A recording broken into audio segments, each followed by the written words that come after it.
Today on GardenFork, our version of one-pot pasta. Here we go.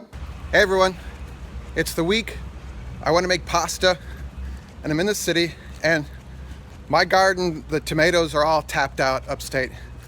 So I'm taking a little trip. We're going to make one-pot pasta, which would be a lot of fun. And I'm going to take you to a farmer's market I like to go to here in the city. It's in Manhattan. It's called the Union Square Farmer's Market. It's one of the biggest around. I think it's one of the first in New York, but I kind of want a little field trip today, so I'm going to take you along with me.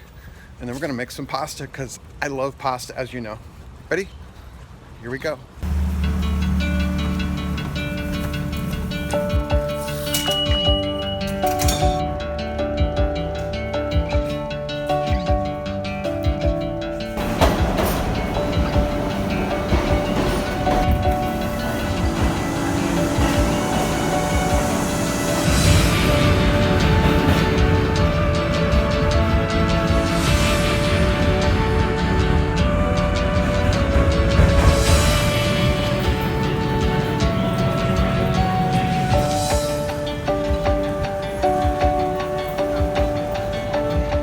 If you're coming to New York, stay away from the tourist spots.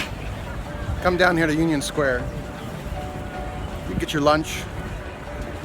Get people watch. There's a dog run right over there.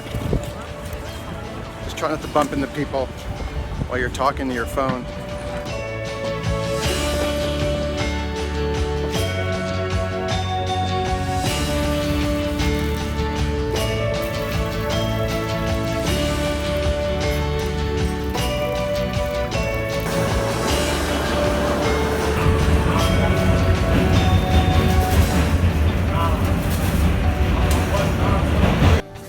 Let's look at what we have here. Big bunch of kale, and this is 1 pint that I rinsed off. You're not going to need all this kale. You're going to need about half of that. So there you go. Have you guys ever seen this trick for pulling the stems off of the kale? Let me show you here. You have your kale like this, and then you take your fingers and just pinch them. Oh, and it goes away like that. Let's do that again. You have your kale, and then you just take your fingers and, well, there's still some stem on there, but if you loosen your grip a little bit, oh, that's pretty good. I mean, the stem doesn't have to be completely gone. It takes away the big part of the stem, and I'm okay with that.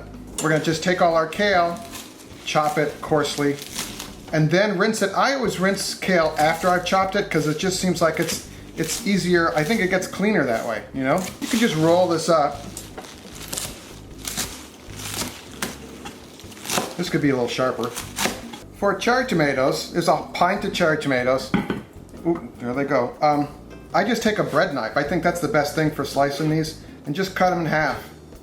In a perfect world, this goes very quickly, but they like to roll. There you go. Boom, you're done. You want a pot that you can put a lid on, but don't put the lid on yet.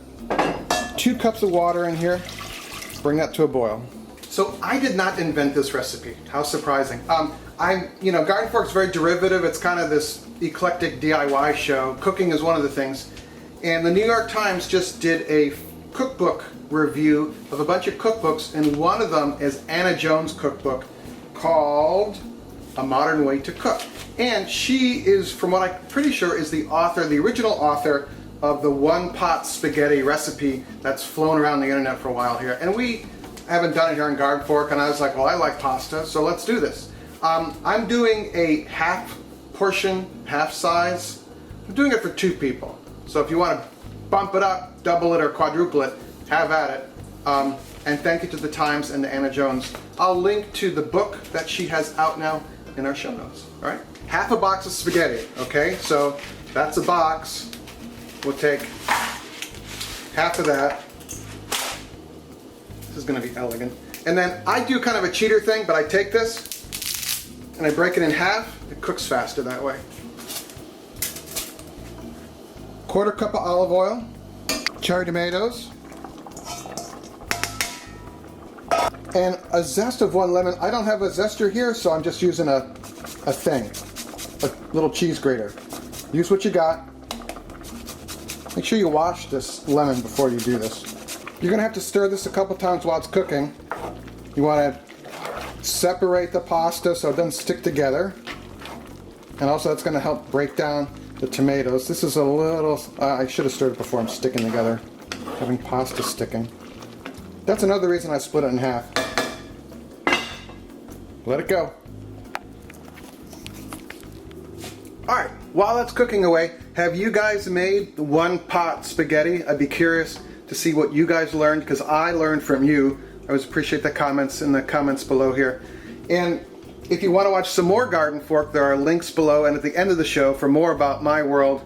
I mean, GardenFork is just, I just kind of have this eclectic mix of DIY and cooking and fixing stuff, and even stuff like sewing machines, which I think are amazing. Anyway, let's go watch the Labradors while that cooks, okay? Important thing before we go, take the lid off and let it simmer while we watch Labradors.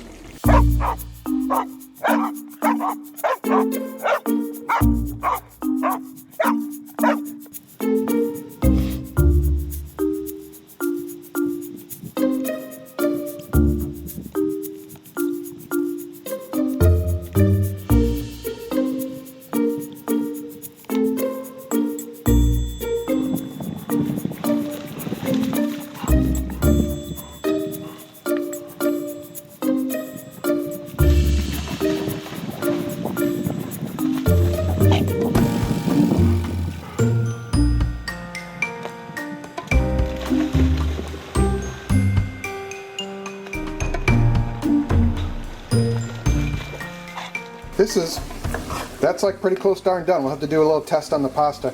But what's going on here is the pasta, the water is evaporating, so the starch level of the remaining water makes it starchy and thick. The cherry tomatoes cook down. Oh, I forgot to put in the kale. Hold on. While this fails, read directions. So I'm going to throw the top back on just to steam this down a little bit. It'll cook it down faster, and turn up the heat a little bit. Not unusual in my kitchen to forget ingredients, but that's the beauty of GardenFork.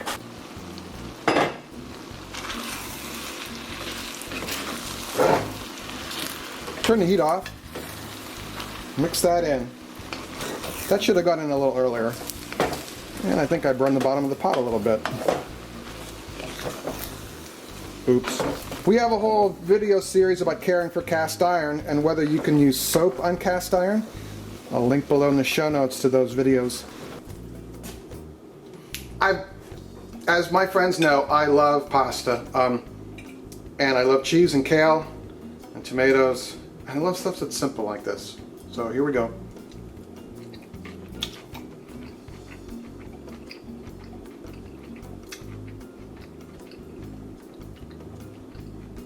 You know, I've read about this recipe for a while and I thought, oh, you know, but wow. It really works. I'll link to the recipe below here. Thank you, Anna Jones, and I'll link to her cookbook, and thank you to the New York Times for reprinting the recipe. How cool is this? What do you guys think? Your thoughts? Have you made this? What can we do to make it better or different? What's your take on one pot pasta? You want to watch more of our shows? There's a link here or there or up there, and down in the show notes. All right.